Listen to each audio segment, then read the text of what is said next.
Hello, hi there. My name is Bonnie Violet. I am a queer chaplain. In case you don't know where you are at Dragon Spirituality, our summer series titled Gender Diverse. This is episode 9 of 12. As just a little, you may have noticed the title change. We originally were going to have Veronica Electronica this evening from Nashville. She had a medical emergency, so we can keep her in our prayers and thoughts, or candle lightings, or whatever it is that we do when folks are, in distress. And thankfully, we are able to have King Julez come in their place, who was originally scheduled for October the 5th. So a little bit more about me. I'm a trans, femme, genderqueer, spiritual drag artist, and digital chaplain. It's a little bit of a mouthful.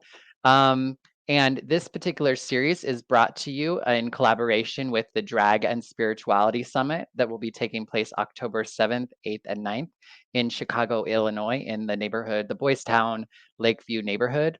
You can register today at dragandspirituality.com. You can look for the links in the description. If you're listening to this after October the 7th, 8th, and 9th, know that we're going to do it next year too, probably in San Francisco. So either way, just check out the website and just follow it and follow us. All right, without further ado, I'm going to go ahead and bring on our guest this evening. Hey, King Julez. Hi. Thank you so much for having me. I'm so glad that you could be here this evening. We've worked with each other for quite some time, but I think this is the first time we'll actually get to dive deep with one another, so I'm excited about it. Yeah, me too.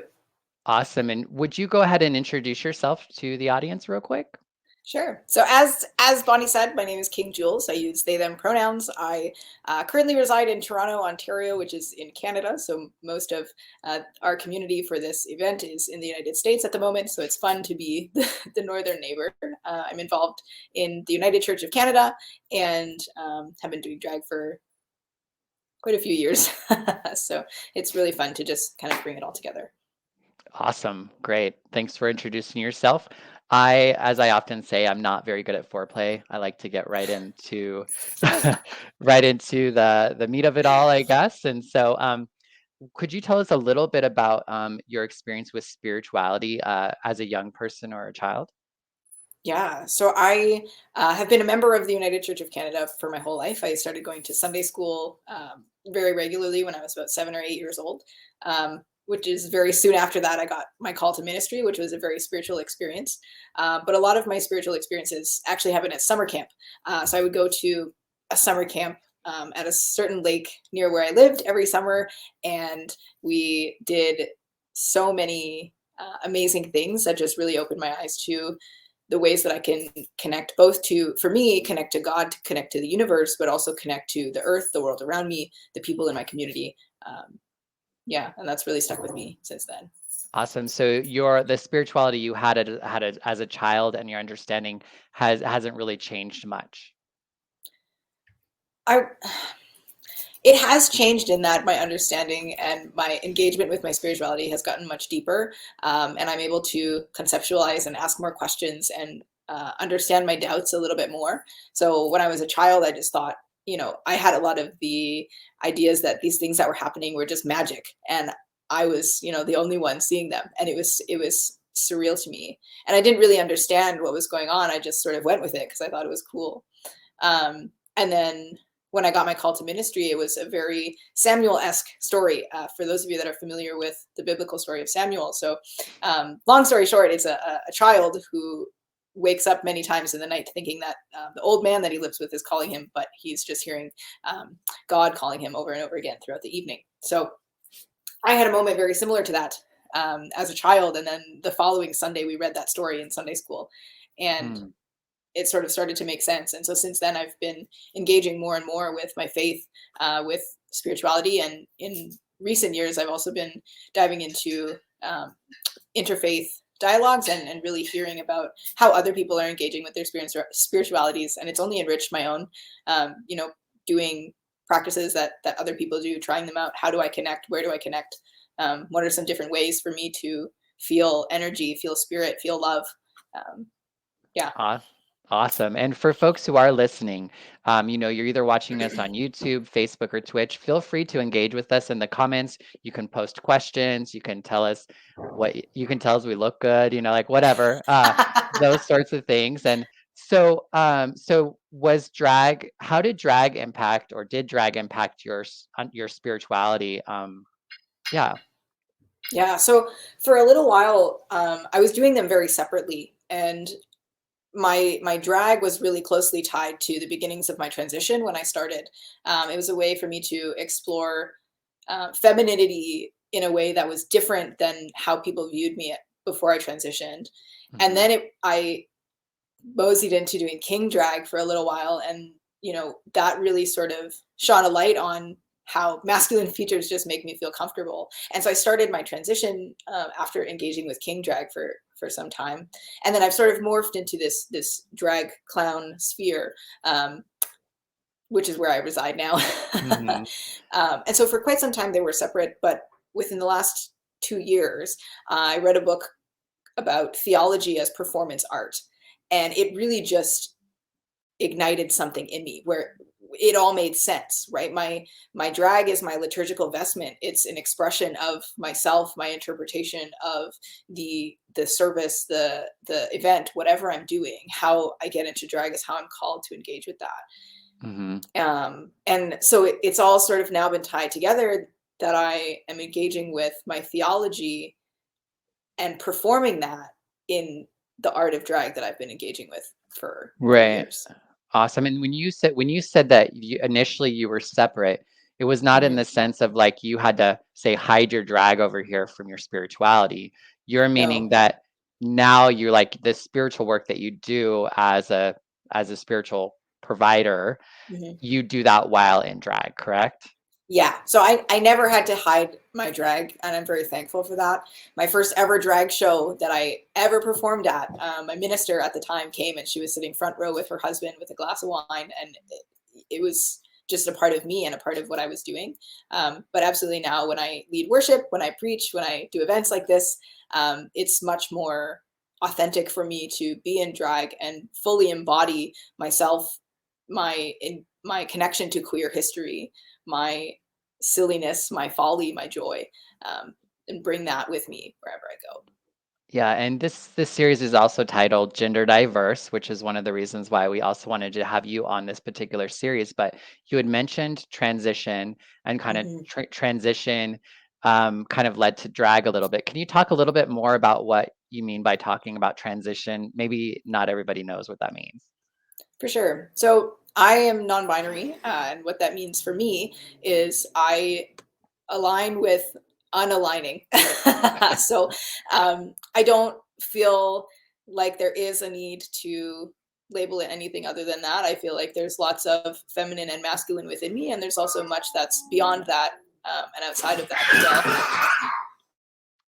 well. Wow. Yeah, it seems like some of the animals want the spotlight. There are 4 cats in my home, and sometimes they don't get along. So, uh, Yep, no problem.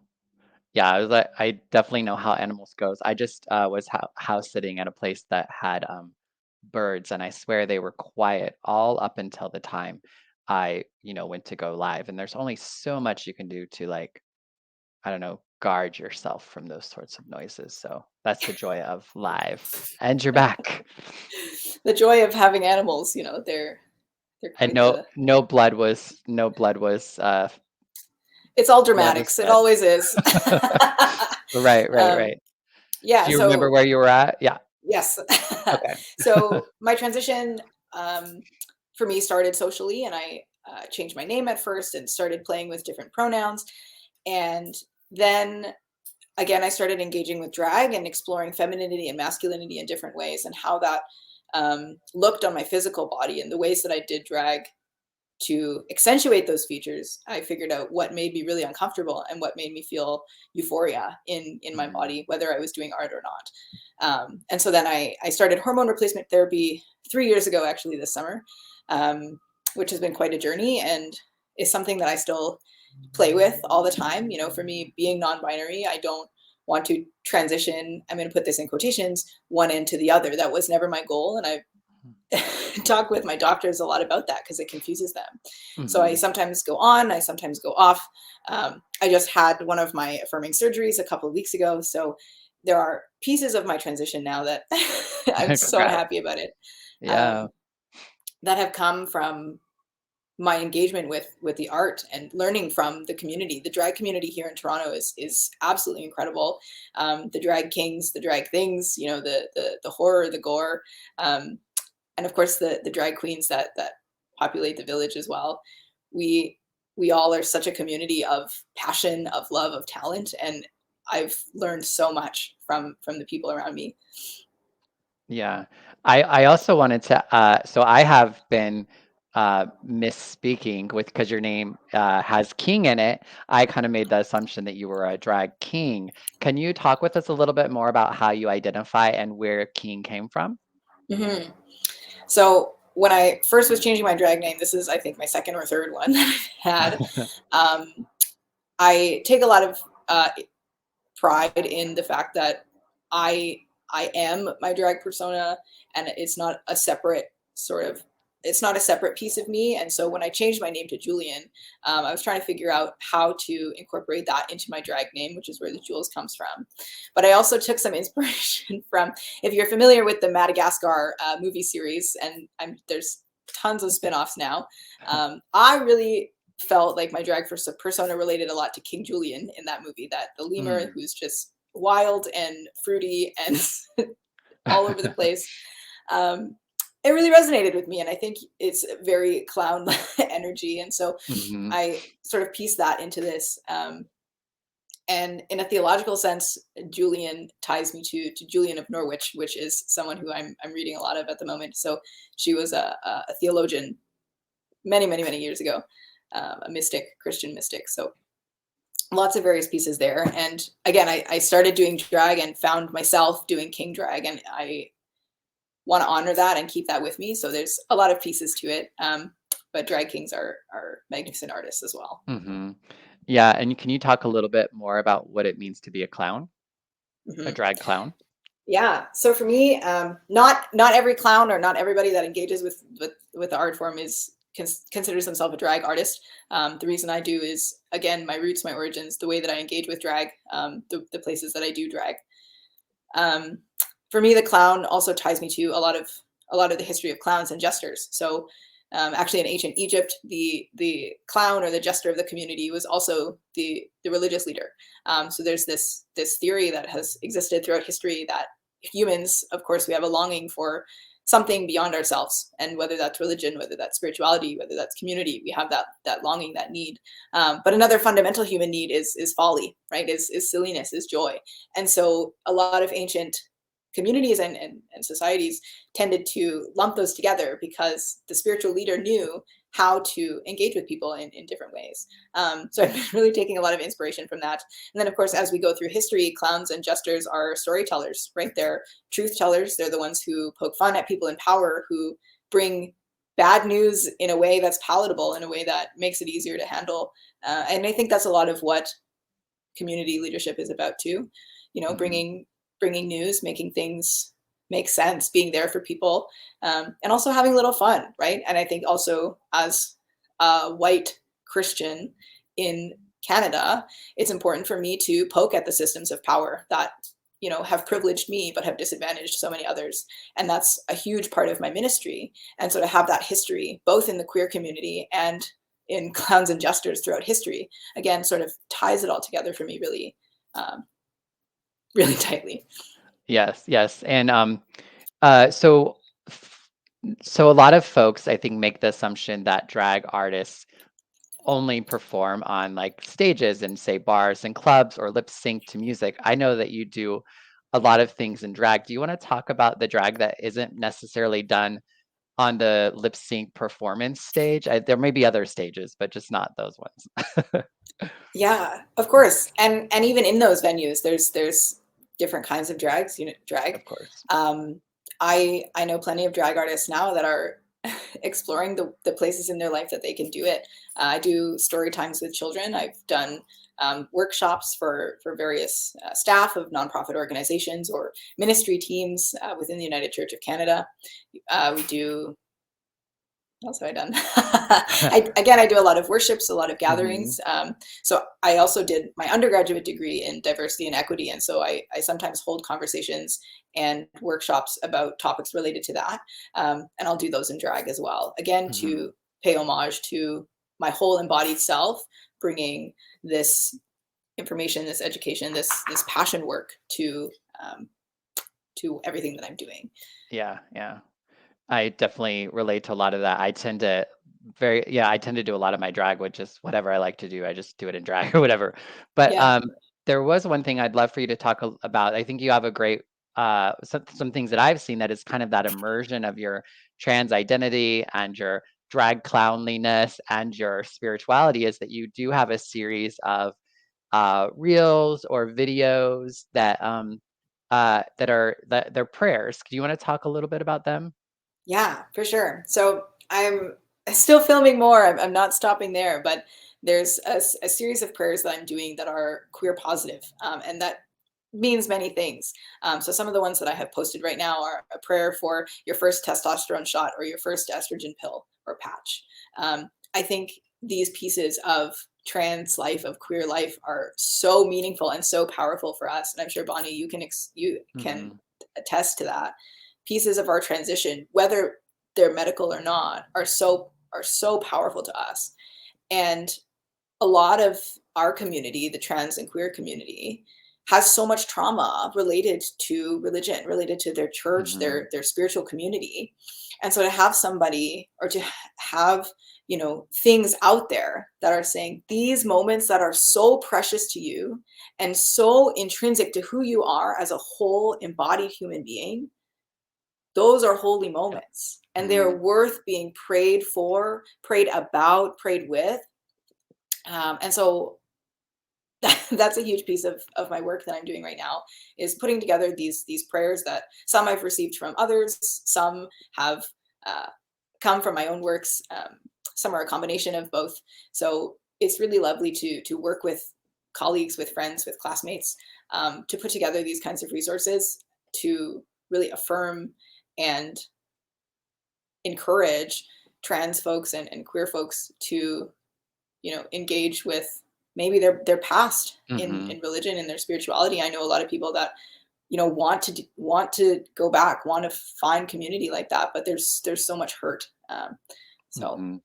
Yeah, and I yeah. think it's so powerful because, I think oftentimes, transition or transitioning is oftentimes not, you're not allowed to be spiritual or have spiritual practices. And I think that's the thing that's so important that I love about seeing those videos is that, and I personally thankfully to some degree, I guess this is one way to say, thankfully I've been transitioning later in life after I've been able to find a spirituality that I'm comfortable with and that I can embrace. And for me, my transness actually is a direct response from like it's a spiritual awakening. Hmm. It's the way that I live in a spiritual manner. But for so long, I just think it puts the idea in people's minds who are going through that process that you can invite your own understanding of spirituality or God or the universe or even just your own inner spirit. I happen to have a drag sister of mine, Linda Summers, who Hmm.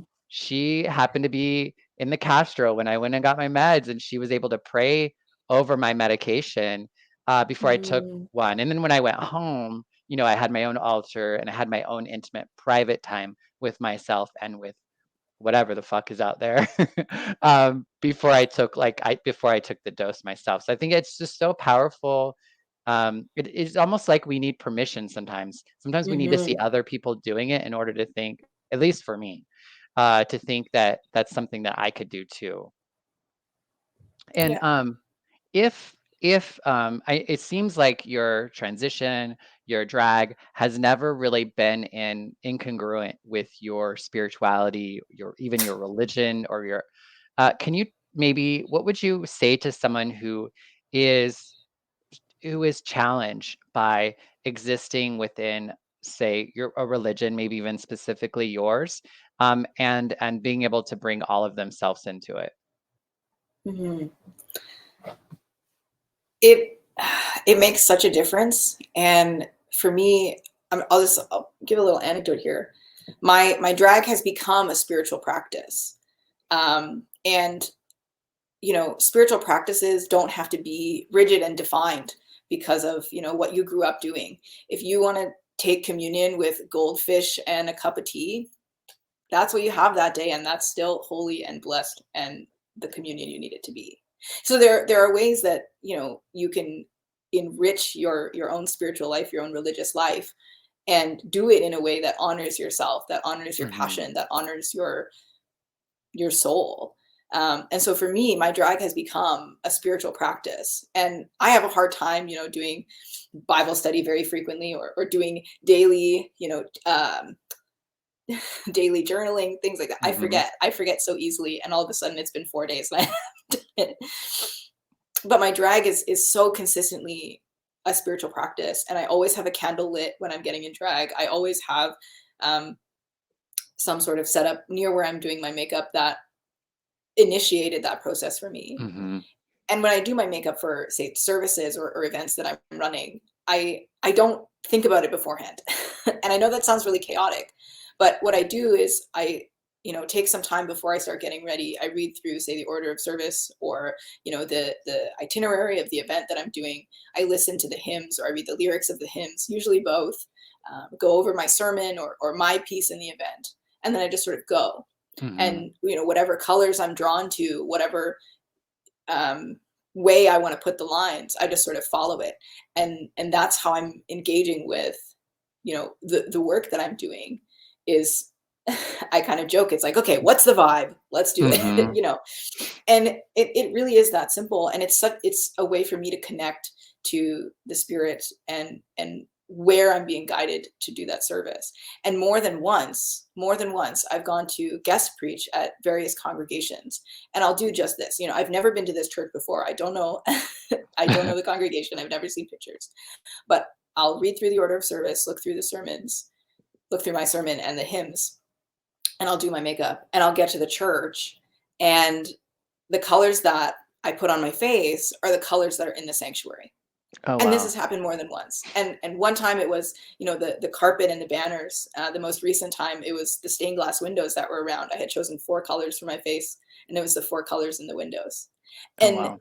it's so powerful. And I have to take a step back every time this Mhm. happens, because it's so affirming that my art and the way that I'm embodying myself is so deeply connected to the universe and to the work that I'm doing, and to Mhm. have it be so obvious to me. um I can't even Yeah. put it into words sometimes. Like, it's insane. Mhm. But it makes such a powerful statement, and then going into that service and leading that service feels so easy, feels Yeah. so effortless, and what I'm meant to be doing in that moment, because Mm. how could it not be what I'm meant to do?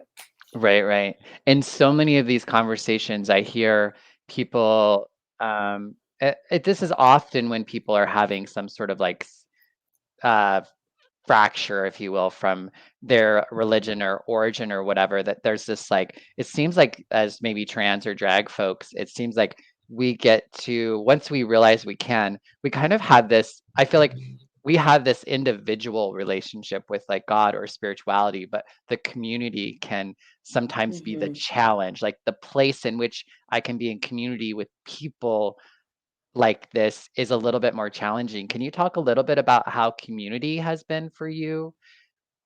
Yeah. So community is everything to me, both as a raging extrovert and somebody who likes to take care of people. Having community around me, friendships, acquaintanceships, friends, colleagues, all of this is so important to me. And I find myself in many different communities of people. And I always make the joke, right? In the church or the religious world, you have to come out as queer, and in the queer world, you have to come out as religious, Yep. right? It's this sort of there's so much history, and it's so valid, but it's quite funny for somebody who's very passionately Mhm. involved in both. And my religious communities, I'm very blessed to say that I've had pretty much nothing but positive experiences. People take time to learn, of course, and that's a part of life. But a lot of my church communities have been very open to learning, to being told they're wrong, to being corrected, to engaging with new vocabulary and doing that stuff, and that has meant the world to me. I moved to Toronto away from my family. My family's all in Vancouver, and so when I moved to Toronto, I moved out here by myself, and that's when I started to think about my transition and kind of come to terms with this within the last 5 years. And if my church wasn't supportive, I don't know what I would have done, because they held my hand Right. through the many, many, many name changes I went through, and Mhm. it threw off a lot of the a lot of the people, but they went with it, and I don't know what I would have done without that. And on the flip Yeah. side, the queer community in Toronto is incredible. There's so many people who help each other, who look out for each other, who raised funds for each other during the pandemic, who give each other jobs, who make sure that we're taken care of. It makes such a difference, and it's so important to have that and to engage in your communities as your full self, because Mhm. if you are your full self around the people that are around you, they know you, Right. they love you, they care for you, they want to take care of you, and they'll know how if Mhm. you let them. Yeah. Yeah, and you won't find yourself, like, all of a sudden in a group with a bunch of people that don't get you, don't see you, and you're like, "I don't even know why I'm here." Yeah, it's so easy to Mhm. get into that space of, like, being somebody we're not just so that we can, be somewhere. Yeah. It sounded like there's been like a lot of positive and a lot of really great things that and even your spirituality has brought into your life. What would you say has been one of the more difficult or challenging parts of your spiritual drag experience? I think it's the reputation that drag has with some communities of folks, within religious communities, within spiritual communities. That drag is this nightlife, sex crazy, you know, drunk, drug infested thing. That's where that Hmm. happens. That's where that art form is from. And that's the reputation that it has with a lot of people. And so I've run into And that. right, and that's all well Um, and good, right? and there are people that do that, and it's Right, amazing and fun, and that's their art, and that's their community, and that's where they find themselves, and that's beautiful. Not every drag artist is there. right. And sure, do I engage, like, do I do drag in a sexy way sometimes? Yeah. But Mhm.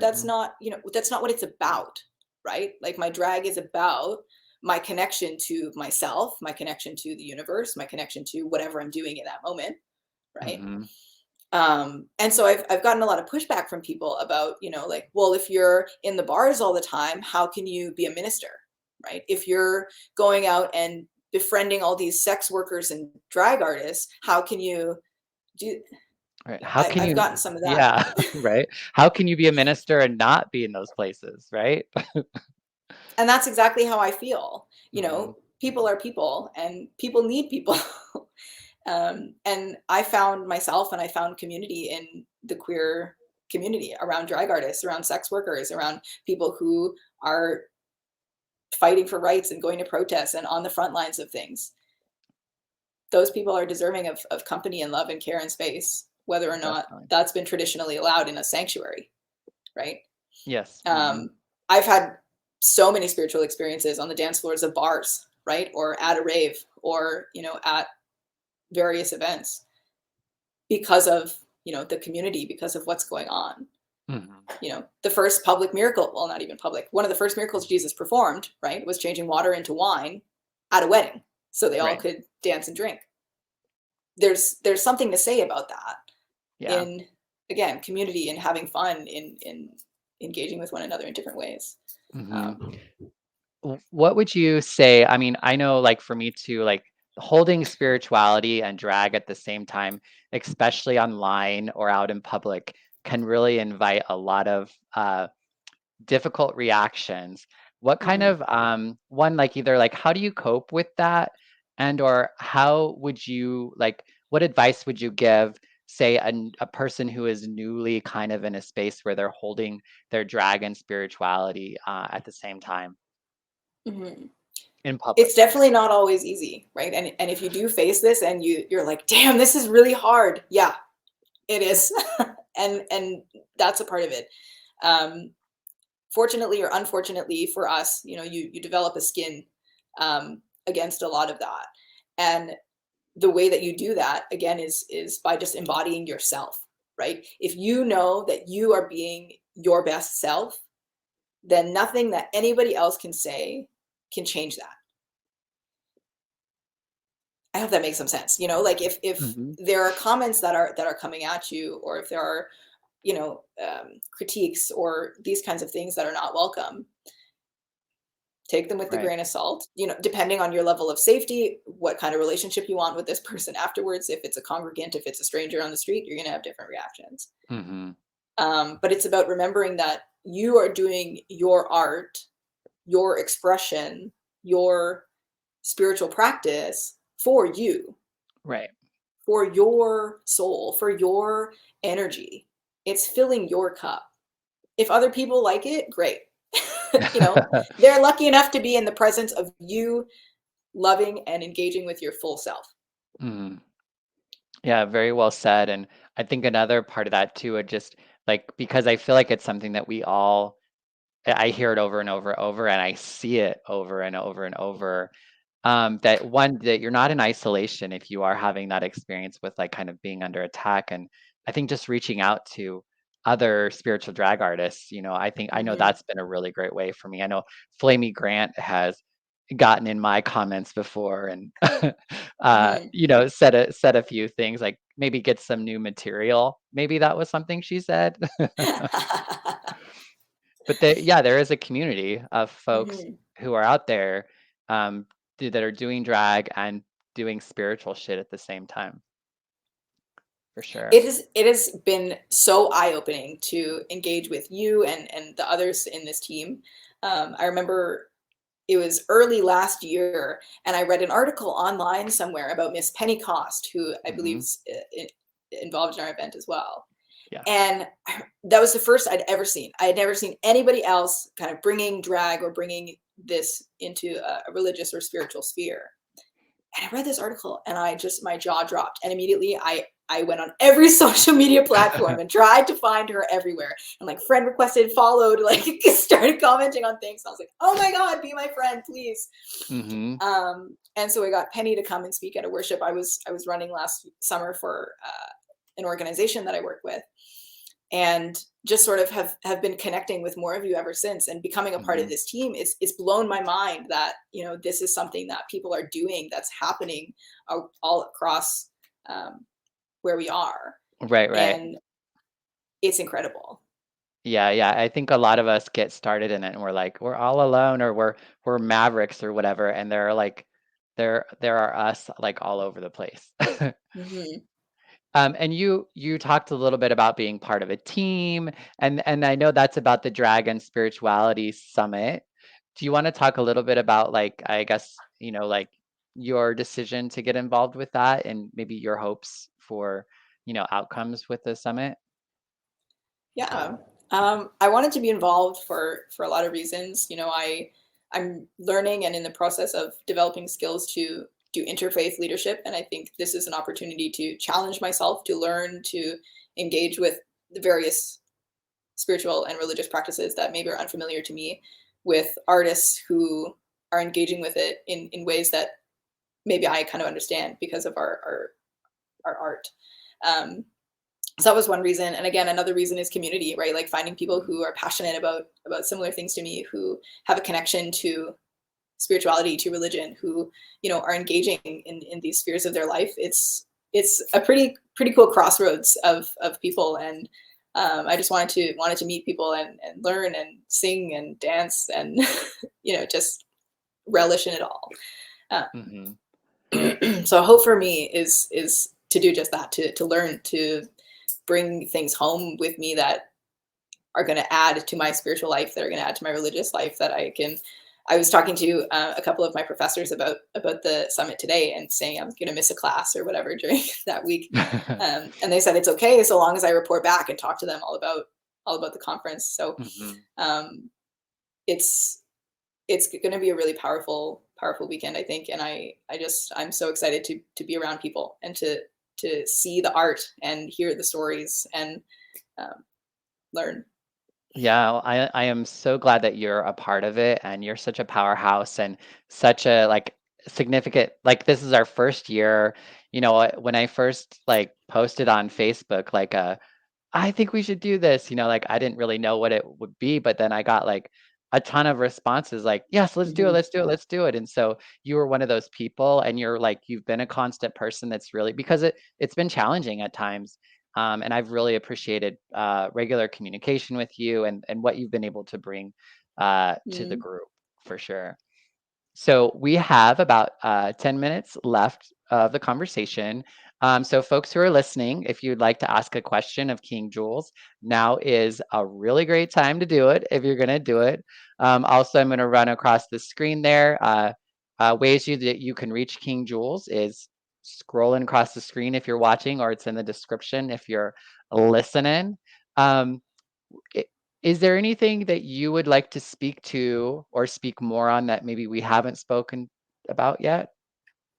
That was almost the correct sentence. I'm sorry, you knew what I meant. The words were there. They fit together in my brain somehow. um, I don't know. I have so much fun doing my art, and my art changes all the time. I mean, there's a couple of the angles on my face today are different than I've ever done them before. I'm always kind Mm, of playing with it and see how it goes. And I really hope people know and learn that their spirituality is theirs, right? And the way that they engage with their spirituality is their own. And if you want to paint your face and call it a spiritual practice because it is for you, then do mhm, that. If you want to, I know people that, walk themselves through mindfulness practices as they're cooking, right? And cooking meals is their spiritual practice. There are so many different ways that we can engage, um, and being wholly and authentically yourself and embodying your full self is such a peaceful and mm. just cup filling way to live. Um, yeah, and since I started bringing my drag into my religious and spiritual spheres, it has just blossomed and opened up much more than I ever thought was possible. Mhm. I'm curious. First I was like, what is your dream for? But what I'd like to say is like, what would you like to put out in the universe and maybe manifest that like you would like to see King Jules do in the future? It looks like we do have a question too. Let's go to the question first, and I'll ask you that again. Um, a Facebook user says, "Hi there. I'm so glad to be here watching you tonight. I need some prayers at the moment. I have a very long backstory to tell you, but basically I'm a trans, bi, gender transvestite who wants to become a drag queen. I lost my job last month and I feel really down about myself. Can you please pray that I can find a way forward? My drag name is Vicky Shock." Thank you for being here with us, Vicky. So And lovely too. we'll definitely say a prayer for you. Thank you for sharing your testimony and your experience with us here this evening. And then there's another question here. Levi asks, what have your experiences been like performing drag as a spiritual practice in queer spaces? Like was mentioned, so many of us have trauma from spiritual experience. How do you approach that? Great question. Mm, that's a really good question. So the way that I haven't performed in a bar or in a queer space in quite some time. Throughout the pandemic, I stayed home. I was living with somebody who was immunocompromised, and I didn't have the time or space or materials to do online, so I just engaged with it in different ways. When I have performed in queer spaces, the performance itself isn't the spiritual practice, but the spiritual practice for me is getting into drag and Mhm, embodying myself. That's the spiritual practice for me. And so when I've performed in queer spaces, I do a lot of lip syncs. I sing as well, so I do that sometimes. I haven't taken to a stage in a queer space and offered prayer or offered that kind of thing just yet. I think I'm going through some schooling. I'm in seminary right now, so I'm going through some schooling about spiritual care and counseling, and I want to have some of those tools, I think, before I start doing these spiritual things or religious related things in queer spaces, just because I don't want to, possibly bring up trauma or trigger people or hurt people and not have the tools to help. Because I think that's really irresponsible and really harmful to people potentially. So I've done a lot of lip syncing and various other forms of performance in queer space, but in that context, the spiritual practice for me is getting into drag. Yeah, yeah.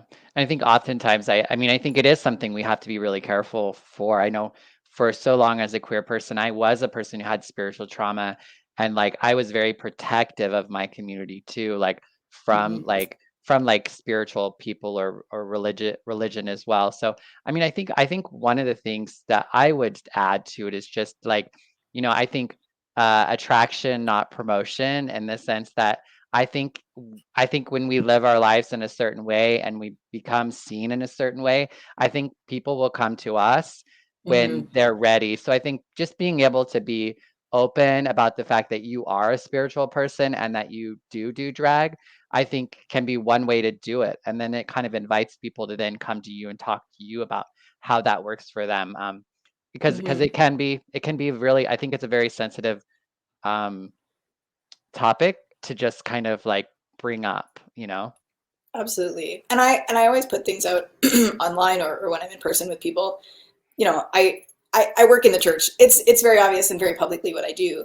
And I always let people know, like, if there is ever a moment you want me to light a candle for you, you want me to add your name to a prayer list, you want me to do this, please let me know. I will never do anything like that without anybody's permission. Mhm. I'm not about that. I But I love always that. make it known that that's a possibility, that I'm willing to do that, right? And I'm willing to engage with that.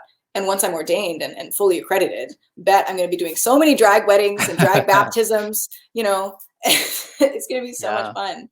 Um, and ordained ministry and congregational ministry is the pipe dream, is the long term goal. And bringing my drag to that space and embodying that, and it's really symbolic and really powerful. Um, and I'm just I love it so much. Well, and it sounds like you kind of in that answer also answered my question about like if you could manifest King Jules at some location doing something, what would that Hmm. be?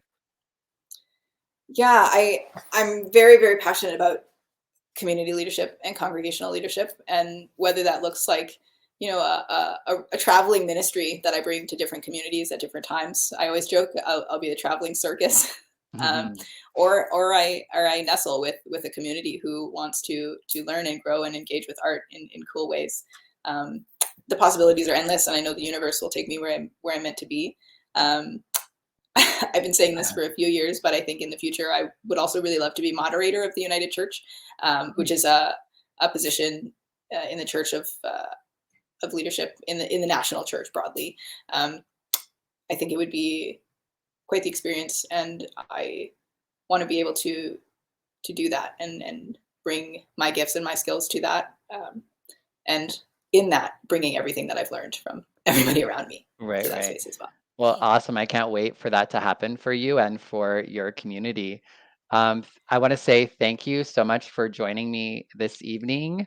And thanks everyone who joined us in this conversation. It was a really, really great conversation. It seemed like we covered a lot of bases, and I'm excited to meet you in the flesh in real life. Me um, too. in just like less than a month away at the Dragon Spirituality Summit. And thanks again for just being involved and the work that you do. I wanted to on our way out, one, obviously check out dragonspirituality.com. We'd love to have you at the summit. If you can be there in real life, hashtag in person, whatever, that's great. But we also will be live streaming a lot of the panels and the keynotes. So there Hmm. is ways to engage with us virtually if that is what all that you're able to do. We do want to try to increase accessibility as much as possible. On the way out too, I normally play like a little like commercial kind of thing for the next thing. And Anyway, next week it's Justin Case, who is a drag king out of LA. So join us next week at the same time, the same place. And what I'd like to do is actually just like give ourselves a moment of quiet time. And I would like to put back up Vicky Shock's kind of prayer request and just give everyone a moment to, in their own way, to just spend some time and some energy, whether that's prayer, lighting candles, meditation, whatever it is, writing a note, however way that is, to just take some time and, think of Vicky Shock this evening. And we'll do that for like the next 30 minutes or so. So if you're watching live, just take this moment of silence. If you're listening to us on the podcast later, just do the same as well. Thanks so much, and we'll do a moment of silence.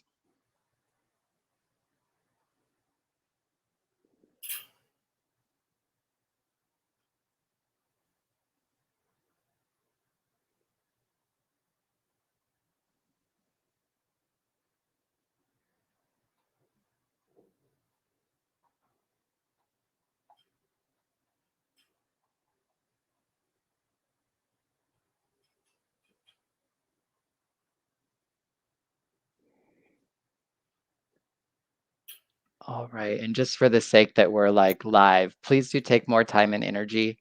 I really wish you the best on your journey, Vicky, as well as King Jules and everyone who is coming across this weekend. Levi is asking for Vicky's Venmo, which I don't have, but Vicky, feel free to place that in the comments if you're able, if you have a Venmo or Cash App, or if there's a way that folks could send you a gift. It sounds like they would like to. So uh, we're gonna leave the show right now because we're past our 45 minutes, and I usually like to try to stay around that time. But for folks who are listening to this afterwards, you're going to be able to find in the comments once it's placed there how you can reach out to Vicky as well. So thanks everyone again for joining us, and have a really great evening. Bye bye. Thank you. Bye.